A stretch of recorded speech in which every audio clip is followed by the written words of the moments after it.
this year. Her and her husband love to do sailing, and that happens. Selling is not a conversation. Tell me, about how many salespeople do you have here at RICO? Do you provide company cars? Exactly how many offices do you have? Do all of your locations have their own trucks, or are they all located here? I can understand that. It's a lot of responsibility having to make all the final decisions, and it's good that you enjoy it. What about truck maintenance? Has that been a problem? That's right. Selling is not a conversation. It should only seem like one. Instead, conversational selling is a planned and directed discussion. Every question you ask should have a purpose. Each response should provide information to help you make the sale. In this program, we'll talk about types of questions to ask and how to interpret the answers.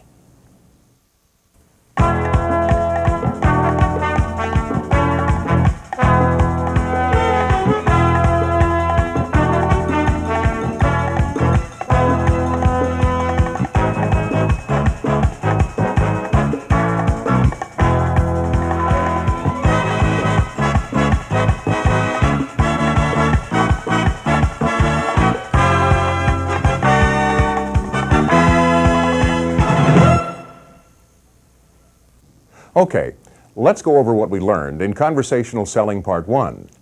Two major steps were covered: getting the appointment and the first fact-finding interview. These are the objectives to keep in mind for getting the appointment. Introduce yourself and the company. Be polite to the receptionist. Ask for her help and question her about the company. Ask to speak to the treasurer by name if at all possible. And finally, make the appointment for a specific date, day, and time. After getting the appointment, these are the goals you should have at that first fact-finding interview. Determine that you are talking to the actual insurance buyer. Begin gathering information about the company, such as size, structure, financial situation, and so on. Start building a friendly rapport with the prospect. Then, set a date for a subsequent follow-up interview, indicating that you'll return with information the prospect has shown interest in. This brings us to Part 2, questions to ask at the subsequent follow-up interview. First, let's look at the definition of conversational selling. Conversational selling can be defined as an informal, yet planned and directed discussion. Now, Part 1 had standard rules for everyone to follow in every situation.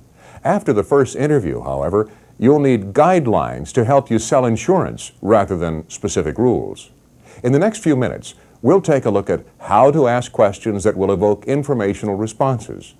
This program will provide guidelines, not rules, because every salesperson is different. Every prospect is different. Therefore, every situation will be different. In the first interview, you ask questions to learn certain facts about the company. Now, take this information and decide what approach will work best for your particular prospect. Remember, it's very important to be flexible and organized. Continue asking questions, but incorporate these three important points. First, evaluate the prospect's attitude. Determining a person's behavioral type reveals how best to deal with that person. If you make your prospect feel good about the services American provides, you will almost surely make the sale. In Conversational Selling Part 1, Lisa learned at the first interview how she should deal with Mr. Starker.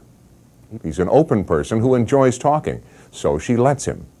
He likes the indirect approach to selling, so Lisa asks him all kinds of questions. This way, Mr. Starker is happy because he has an interested listener who offers him helpful suggestions about his company.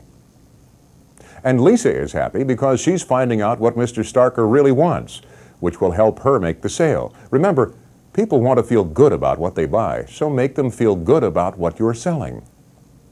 This leads us to our next point. Always be informed about your prospect's company. Continue to gather information. This will help you to appear professional and knowledgeable. If you don't take the time to do this, it could make for a very awkward interview. Let's take the case of Lisa and Mr. Flanagan. Now, in this example, Lisa used the conversational selling approach, but didn't do her groundwork. During the first interview, Mr. Flanagan asked her to bring back an itemized statement of losses booklet. She had a good start, found out some valuable information, but didn't follow it up. Let's see what happens at the next interview. So, Mr. Flanagan, those are the different options you can choose from for an itemized statement of losses. For instance, you can track how many of your employees get into car accidents. The employees here don't drive cars, they drive trucks. Oh, well, truck accidents then. Or what about the employees who work with metal fabrication? This would help you find out if you have any problems in that area. Ms. Carboni, the metal shop's only a very small part of this company and not my main concern at all. Well, what is your main concern, sir? Ms. Carboni, this company's main product line is windows. I would be interested in finding out if there's a problem in the glass packaging department. Okay, yes, I'm actually a little embarrassed, sir, but we will, what do you think we could help you with? This awkward situation could have easily been avoided. Instead, Lisa made it hard to establish credibility with his prospect. She relied solely on the information from the first interview. She didn't bother to get more information on the company. She could have gone to her local library and looked up the company. In the Dun & Bradstreet $1 Million Directory, or Standard & Poor. Then, for more specifics about the company and its services, she could have opened one of Moody's manuals. And from her own sales office, she could have checked in Best's underwriting guide or coverages applicable in order to better understand the risks involved. For smaller businesses, the Dun & Bradstreet State Sales Guide is a good choice and available at your local library. It's always a good idea to look through the company's product brochures, 10K or audited financial statement, and annual report as well. If Lisa had taken the time to do these things, she would have been much better prepared for that interview. And instead of weakening her chances to make the sale, she could have strengthened them. This brings us to the third point, selling the right insurance to the right prospect. This is very important. To simplify this concept, we're going to use selling cars as an example rather than insurance. Keep in mind, however, the concept is the same. This time, Lisa is going to be the customer looking for a car.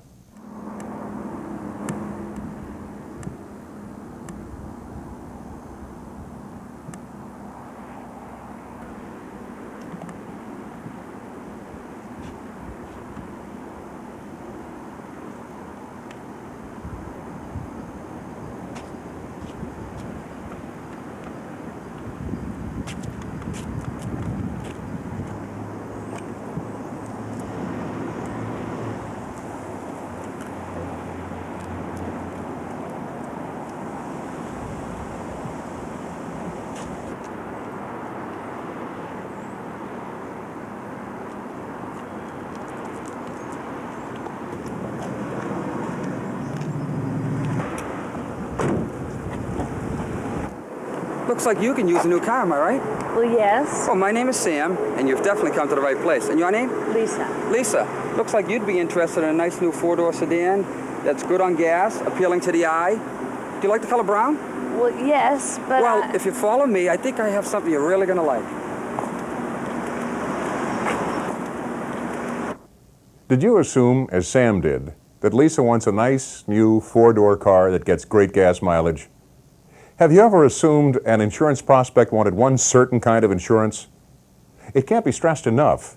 You have to sell the right insurance to the right prospect. You might have a great product, but if you're telling the wrong person, it's a waste of time for both of you. Let's see how Sam makes out selling Lisa a car. In addition to the rear window defogger, it also has a 4-speaker stereo system. The cassette deck is optional and has variable intermittent wipers. And it gets, as I said before, 22 miles in the city and 28 on the highway, which I know is important to you. I personally think this car would be everything for you. What I suggest is we go inside and sit down and see what kind of deal we can work out. You know, to be honest with you, I don't think so. I don't want another four-door car. I want a two-door car, and I don't want another brown car. Well, why didn't you say so? I'm sure there's something else we might have. Over here we have a nice gray one. Excuse But also me. the- I'm sorry. I don't really have any more time today. Thanks anyway. Maybe some other day.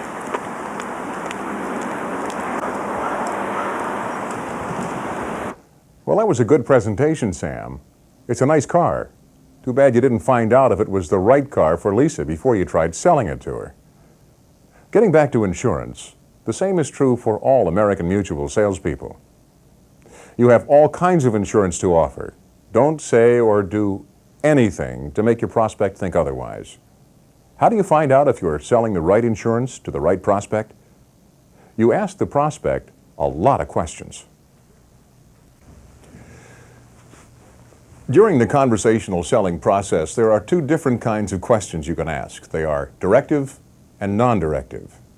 A directive question requires a direct answer. By phrasing a question this way, a number of possible responses a person may choose from are limited. An example is, would you like that car in red or blue?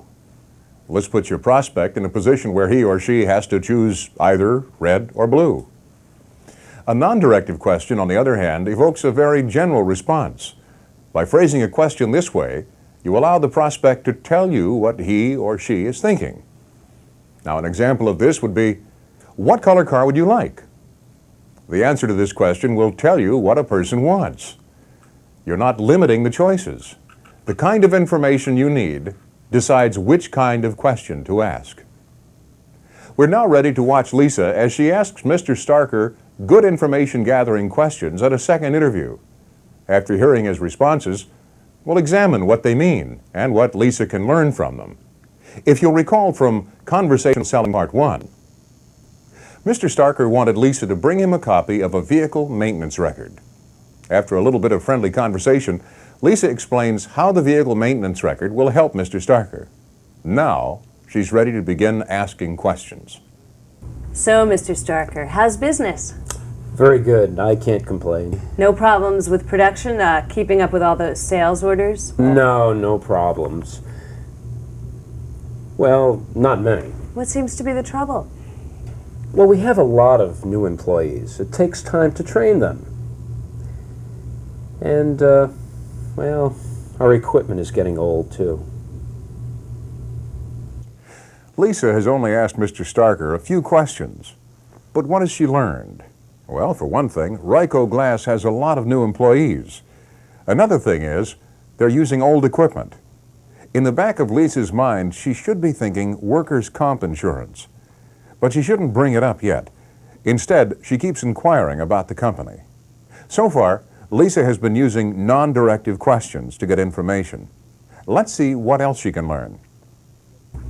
Why do you have so many new employees? What do you mean? Are most of them new employees, or are you replacing old ones? Well, a little bit of both, I suppose. We have lost a few, though. Why is that? For a variety of reasons, but I think one of our biggest problems is the employees who are paid piecework.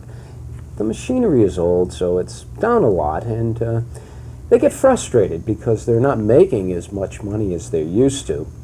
Well, we've lost some experienced workers. Well, how old is the equipment?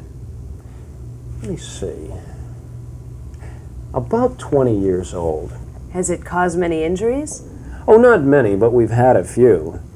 We've just got to do something about this equipment.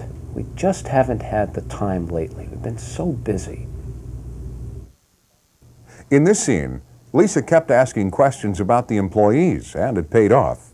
Mr. Starker is concerned about the workers who are leaving due to unreliable and sometimes dangerous equipment. Lisa now knows a loss control person would be very helpful to Mr. Starker. She should also be thinking about his boiler and machinery coverage. If the equipment isn't insured, then this would be a good opportunity for her to suggest it. Many people aren't aware they need this coverage and are grateful when it's pointed out to them. The salesperson benefits as well. Handled through the Allied agency, it's an easy commission. Once again, these aren't necessarily the exact questions to ask at an interview, but it's this type and style of questioning that will get information you need to make the sale. Be inquisitive. By asking questions, you cause the prospect to wonder, do I have enough coverage, or do I have the proper coverage? As this interview goes on, Lisa will be able to ask more directive questions. This will help her to identify all of Mr. Starker's insurance needs. So, is that why you've been adding all these new employees? Because you've been so busy? That's right. We're expanding our product line, and we don't just sell glassware anymore. We have a new division which opened just last week. That's great, Mr. Starker. What's the new product you're going to be selling? Well, we bought out RTS, the company that's come up with a new great idea for adding machines. So now it's RTS, a subsidiary of Ryco Glass. And our president's very interested in this new product line. He thinks it'll do well. I tend to agree with him. So it looks like we're going to be expanding more and more in that direction. That's very exciting. Is that going to... By asking questions, you find out more and more information about the company. The fact that Mr. Starker told Lisa the company is expanding means product liability insurance is a good possibility. And the interview continues. What Lisa is doing is what all American Mutual's top salespeople do. Ask all kinds of questions, then either write down or make a mental note of the coverages your prospect should have. With this information, propose exactly what the person wants and needs. It's very doubtful all your interviews will go as smoothly as the one you've just seen, but the technique should be used. The topics Lisa covered today might be spread over 2, 3, 4, even more interviews. The point is, you need information like this before you offer American Mutual services. Let's quickly review the guidelines we've learned in this program. It's important to evaluate the prospect's attitude. Make people feel good about the products and services American offers. Take the time to learn about your prospect's company. This will help establish your credibility, knowledge, and professionalism. Well, what is your main concern, sir? Ms. Carboni, this company's main product line is windows. I would be interested in finding out if there's a problem in the glass packaging department. Okay, yes. Remember the importance of selling the right insurance to the right prospect. What I suggest is we go inside and see what kind of deal we can work out. I don't think so. See, I really don't want another four-door car. I want a two-door car, and frankly, I just don't want another brown car. Well, why didn't you say so? I'm sure there's something else we might have. Over here we have a nice gray one. Excuse me. I'm sorry. I don't really have any more time today. Maybe some other time. Thanks anyway. Even if you have a great product, you have to make sure you're telling the right person, or it's a waste of time. Use directive and non-directive questions to get your prospect to talk about what you think is important. And finally, continue to ask information-gathering questions. The answers will enable you to decide what kind of insurance the prospect needs. Conversational selling. It's not a conversation, but it should seem like one. The best way to really learn the technique we've covered in this program is by practicing. Role play is a particularly good exercise in putting these concepts to use. Again, the purpose of this interview was to demonstrate the kinds of questions to ask, not necessarily the exact questions. This process will most likely take more than 2 interviews. However, it may be necessary to give you the best possible chance of making the sale. The next part of the series will deal with handling objections. So until then, remember, if you ask the right questions, it will be easier to get the right answers. Then, selling will be much more enjoyable and profitable. Asking the right questions. It's up to you.